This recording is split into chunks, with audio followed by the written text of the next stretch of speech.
Selamat datang para penempuh jalan Allah di markas besar Nahdlatul Aulia. Memang konsep kewalian itu kalau di kita itu yang penting adalah tindakannya, amaliyahnya. Jadi wali itu dari berbagai bidang kehidupan pasti ada. Di pemerintahan pasti ada, di masyarakat pasti ada gitu. Yang penting dia tidak pernah ingin dapat penilaian, dapat sanjungan atau bekerja karena kebutuhan orang lain atau memenuhi kesenangan orang lain gitu, atau ibarat sebuah tindakan itu murni karena dedikasinya ke Allah gitu.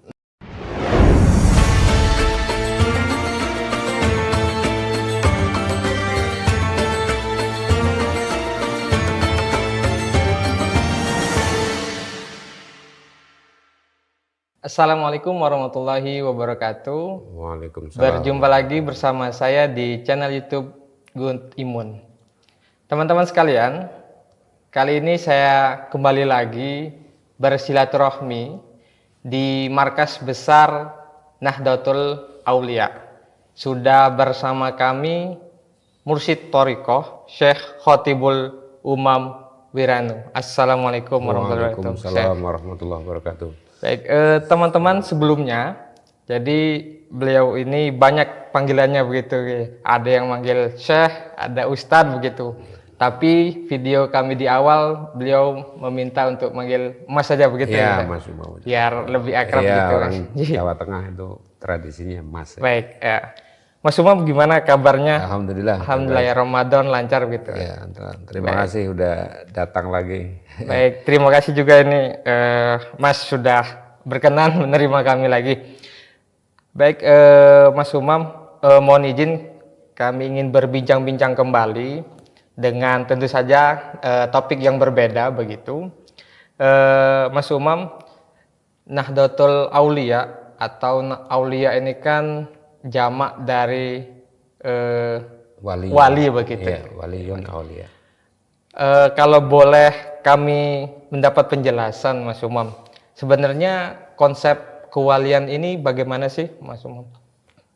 Ya baiklah, jadi sebelum membahas konsep kewalian, jadi ini sejarah sedikit ya, singkat tentang Nahdlatul Aulia ini. Sebenarnya guru kami Kiai Haji Sirajuddin Ilyas, aslinya Pujon, Malang, itu tahun 1980 itu sudah dapat petunjuk dari Allah untuk mendirikan organisasi ini.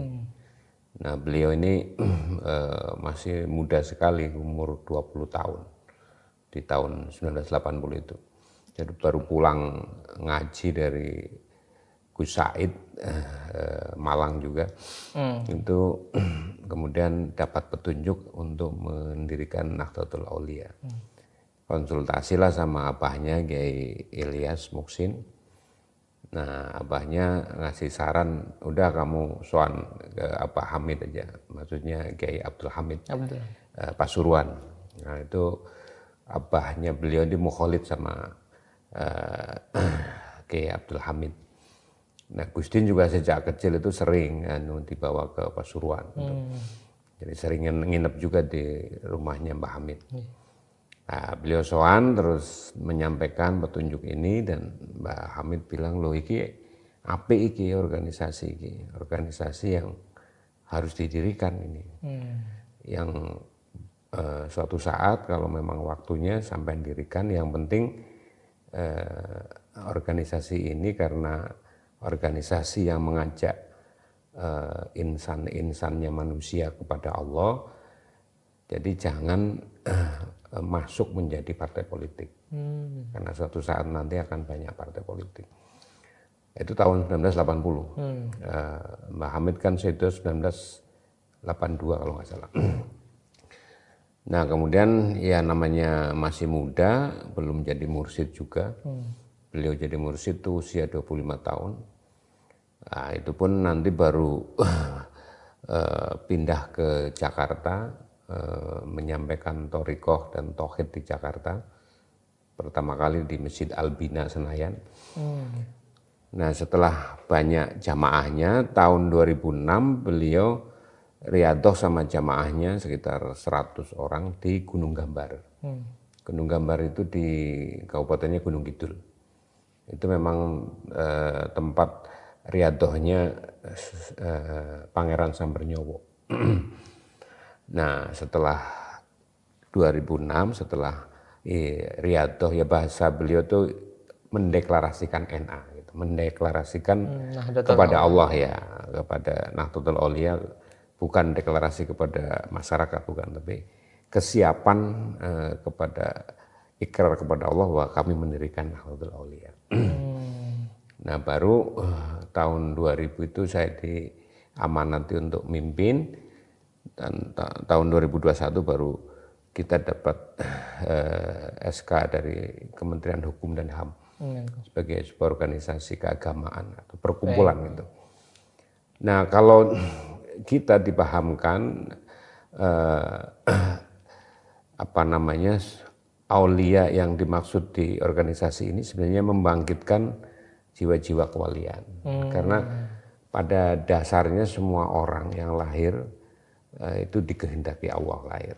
Dan orang lahir itu pasti suci. Kullu mauludin yuladu alal fitrah. Setiap yang lahir itu pasti fitrah.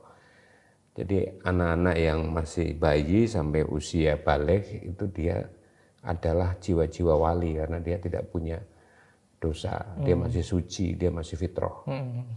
Nah, jadi jiwa wali yang pertama adalah fitri atau suci. Bersih. Ya, itu jiwa wali yang pertama. Sehingga apapun yang diperbuat itu tidak ada yang terkait dengan urusan yang sifatnya adalah nafsu dan syahwat.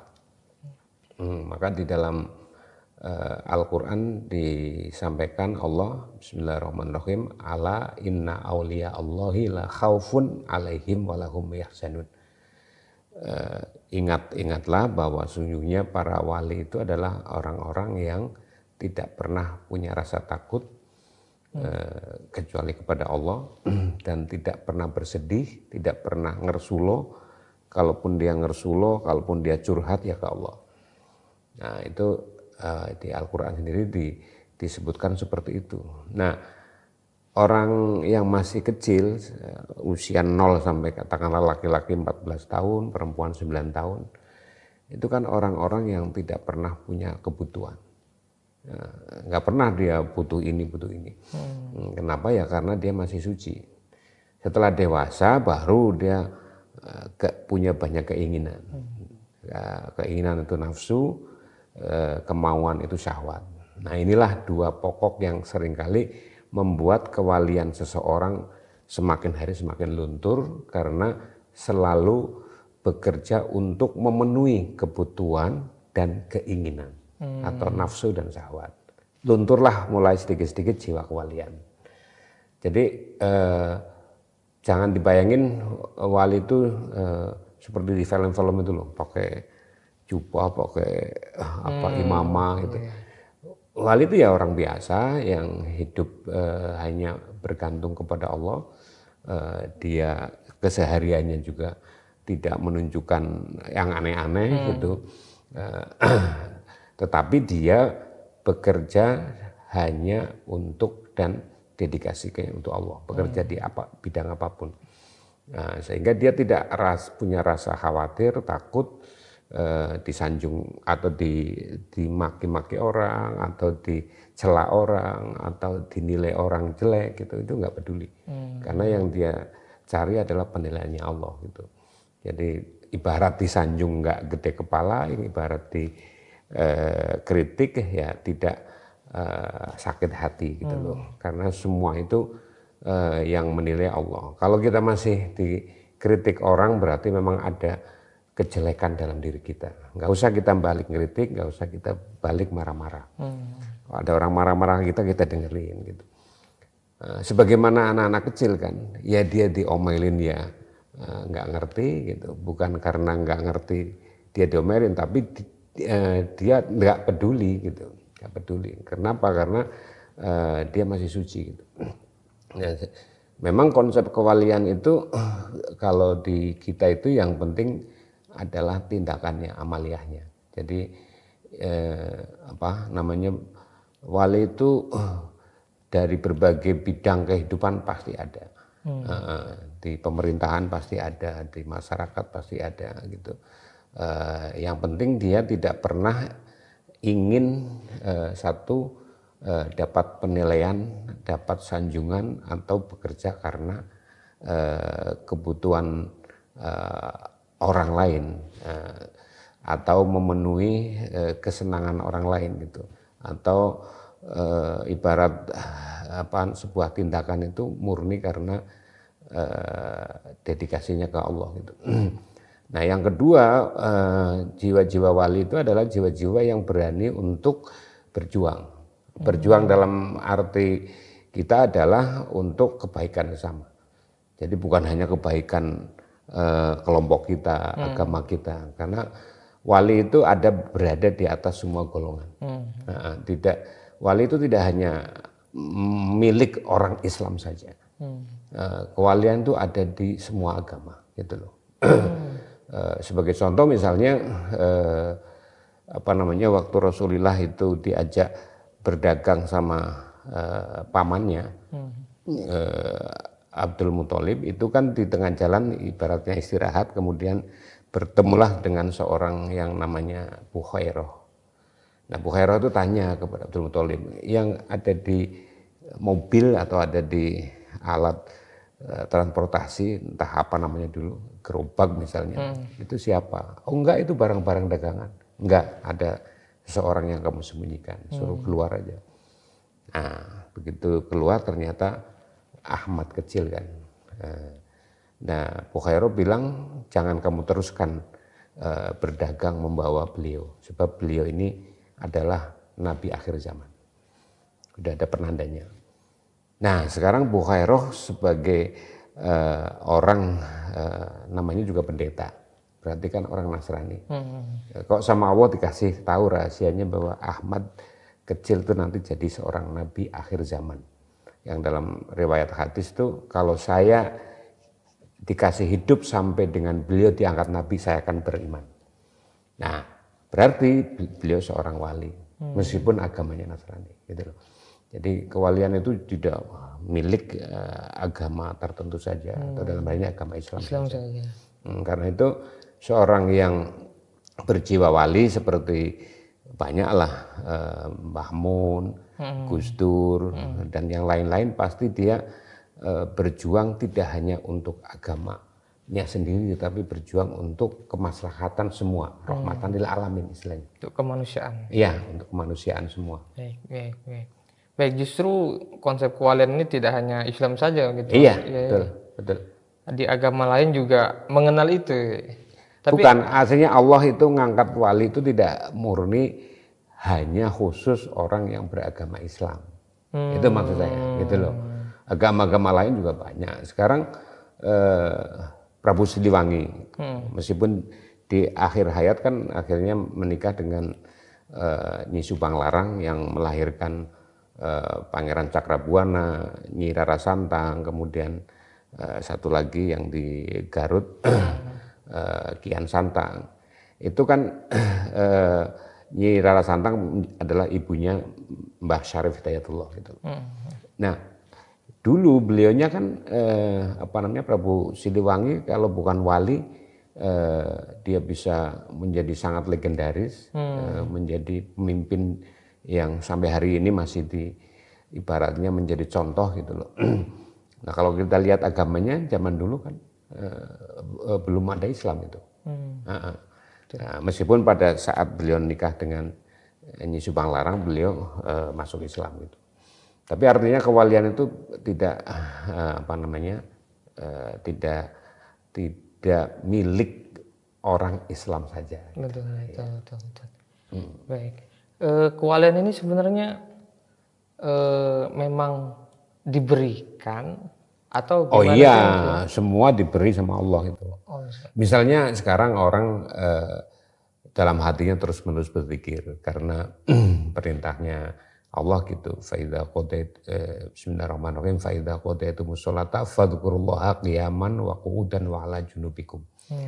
Jadi setelah sholat kita pasti harus terus-menerus berpikir. Nah, zikir ini kan pekerjaan para wali kan. Jadi dan tidak kelihatan. Siapa yang tahu kalau dia ahli zikir kan gitu. Yang tahu kan hanya pelakunya dan Allah gitu. Ini salah satu misalnya. Salah satu yang kita lihat bahwa perilaku para nabi, para rasul, para wali itulah pertama ahli zikir. Artinya dalam setiap tarikan nafas itu dia ingat Allah misalnya. Nah, pekerjaan itu kan pekerjaan aneh. Kan gitu. Para wali pasti di luar kebiasaan.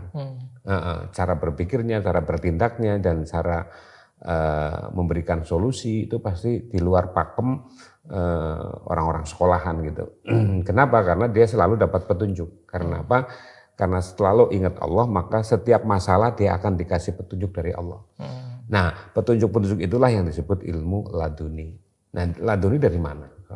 Jadi kewalian pasti pemberian, pasti pemberian dari Allah. Nggak ada yang nggak pemberian lah, jangankan kewalian. Ya kita hidup sehari-hari ini juga kan karena Allah ngasih. Kalau nggak ngasih kan mana bisa kita hidup gitu. Kita bisa makan dan seterusnya. Iya, karena mungkin ada juga fenomena Mas Yai. Yang mengaku-ngaku wali, jangan wali ya. Terakhir ada yang bahkan ada yang mengaku nabi begitu. Iya. Nah, di tauhid itu kan yang paling membuat masalah di kemudian hari, maksudnya di akhirat adalah kan pengakuan. Allah sendiri sudah menyatakan inna lillahi wa inna ilaihi raji'un. Inna sesungguhnya kita ini manusia, semua manusia itu lillahi miliknya Allah. Atau inna itu sesungguhnya kita dalam diri kita mulai dari ada jasmani, rohani, nurani. Ada nas itu mata, telinga, hidung, mulut, tangan, kaki, badan 7. Kemudian basar, akal, pikiran, roh, nyawa, sukma, nafsu, syahwat 7 juga. Kemudian sifatul insan, ada amarah, lawamah, mulhimah, mutmainah, rodiyah, mardiyah, sufiyah. Itu semua jasmani yang 7, rohani yang 7, sifatul insan yang 7, itu lillahi miliknya Allah.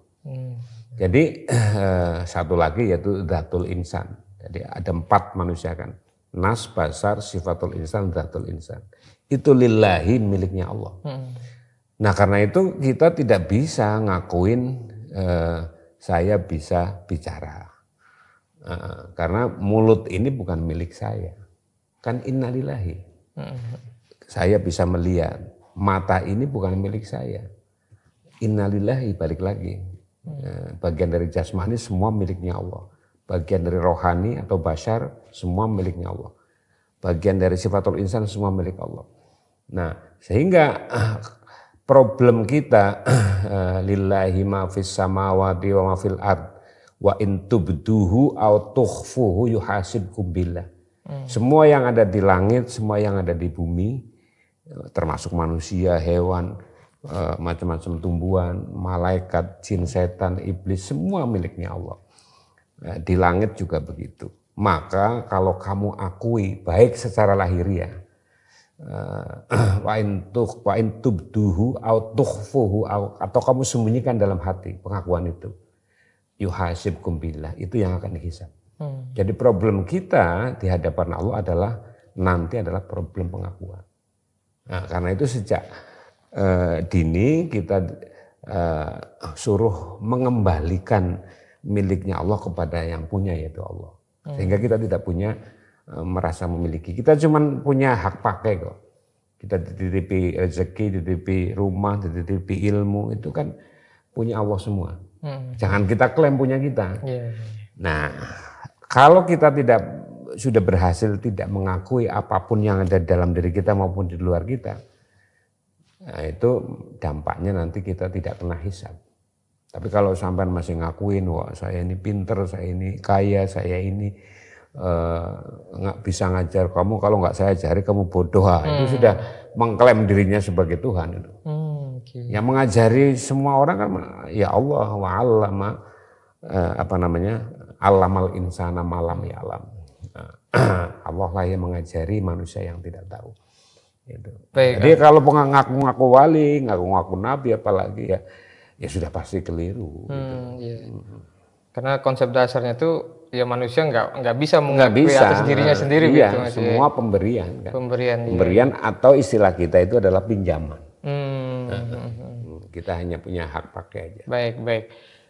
Begini juga Mas ya. Tadi Mas Umam mengatakan bahwa seorang wali itu kan ya sebenarnya manusia biasa. Manusia biasa. Selaku manusia biasa kan kita hidup di dunia ini kan banyak godaan dan sebagainya. Ya. Apakah kewalian itu bisa dicabut atau hilang sih? Ya kalau merujuk kepada ajaran-ajaran para guru-guru besar ya, mursyid thariqah maupun para kiai-kiai yang dikasih khusyuk, dikasih dekat sama Allah, itu sebenarnya kita tidak tahu ya siapa orang lain, apalagi diri sendiri, tidak tahu siapa sih yang wali. Karena itu kan bahasanya la ya'rifullaha illallahu. Tidak ada yang kenal Allah kecuali Allah sendiri. Itu aslinya. Kemudian diturunkan la ya'riful waliya illal waliyu. Tidak ada yang tahu seseorang itu wali kecuali dia wali, kan gitu. Nah, siapa yang tahu? Ya nggak ada yang tahu, kan gitu. Nggak ada yang tahu. Kita hanya bisa melihat tetengar-tetengar, penanda-penanda, atau ngelihat amaliyahnya, atau melihat keistimewaan-keistimewaan yang Allah kasih kepada seseorang gitu. Tapi apakah beliau wali? Ya kita tidak tahu juga. Gitu kan, la tudrikuhul absaru wa huwa yudrikul absar. Allah itu, kita mata-mata ini tidak akan bisa melihat Allah. Tapi Allah akan melihat semua mata-mata manusia atau mata apa saja. Nah, karena itu orang yang sudah ketemu Allah misalnya, kita tidak bisa ngomong, saya ini sudah ketemu Allah, saya ini sudah ketemu Rasulullah, saya ini sudah ketemu wali, nggak bisa, gitu loh. Karena itu bagian dari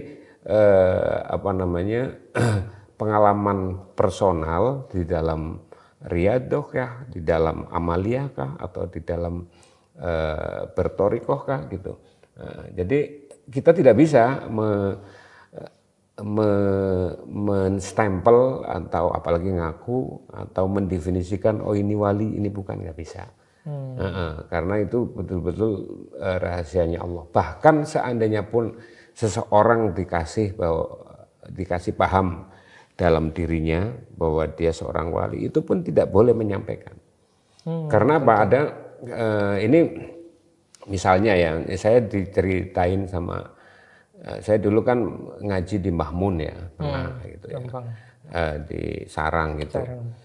Nah, tapi kan saya tidak pernah dengar cerita tentang Mbah Mun tuh ngajari juga ke guru kami Gusti, ya, itu ngajari tentang tauhid. Sejak mulai tahun 96 ketika Mbah Mun rawuh di Pujon, karena beliau didatangi sama Mbah Ilyas, abahnya Gustin ini.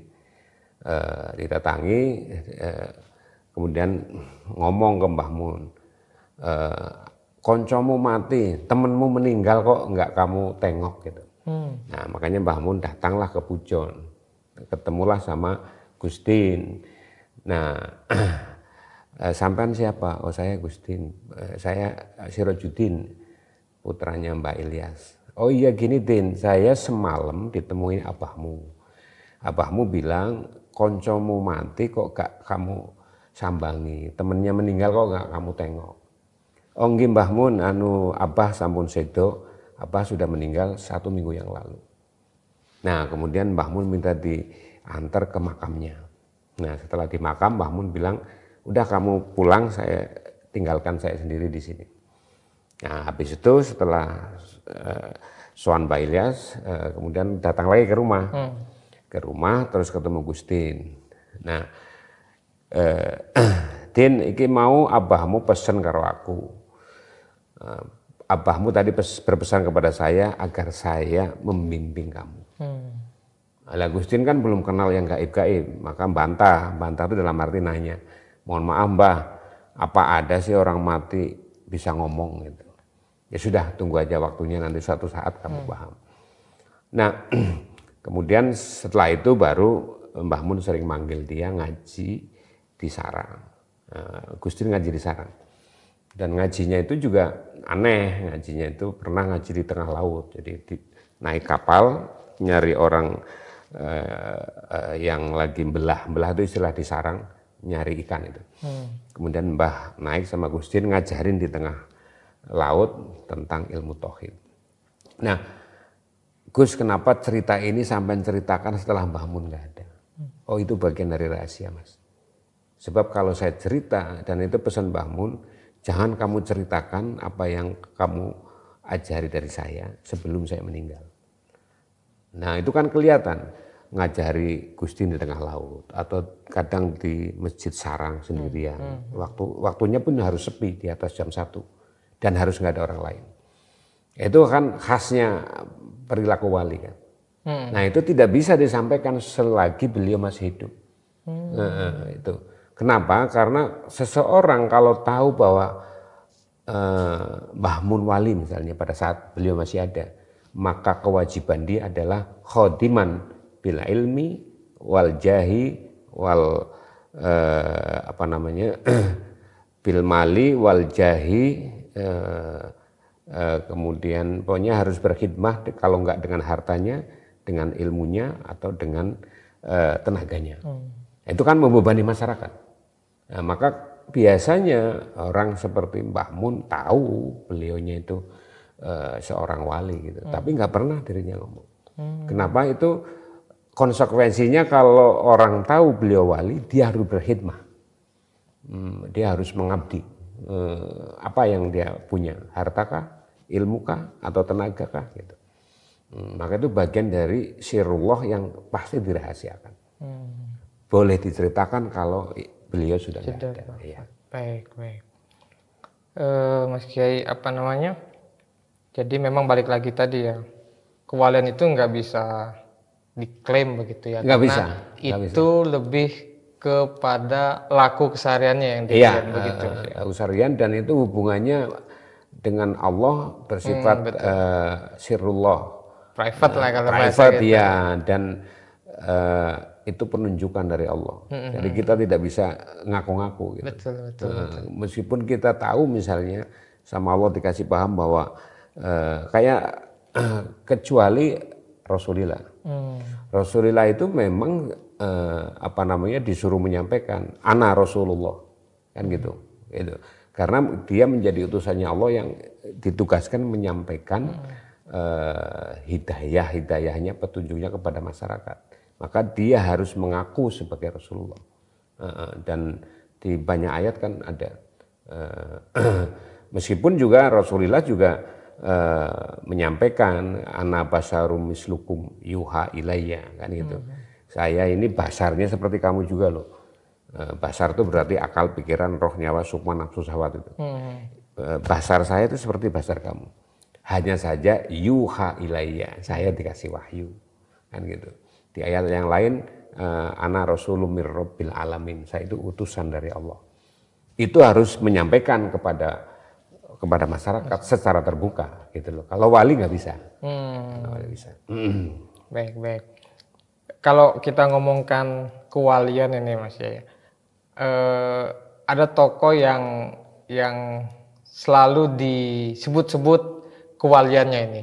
Kita kenal Kiai Haji Abdurrahman Wahid atau Gus Dur gitu ya. Iya. Gus Dur ini kan selain beliau seorang yang alim begitu, juga seringkali disebut-sebut kewalian beliau itu. Ini kewalian beliau ini apakah kealiman beliau itu atau memang ada sisi-sisi yang seperti Mas Uman tadi sampaikan, bisa katakanlah membaca masa depan begitu. apa pengalaman Mas Umam bersama Gus Dur ini kan Mas Umam juga dikenal dekat dengan Gus Dur begitu.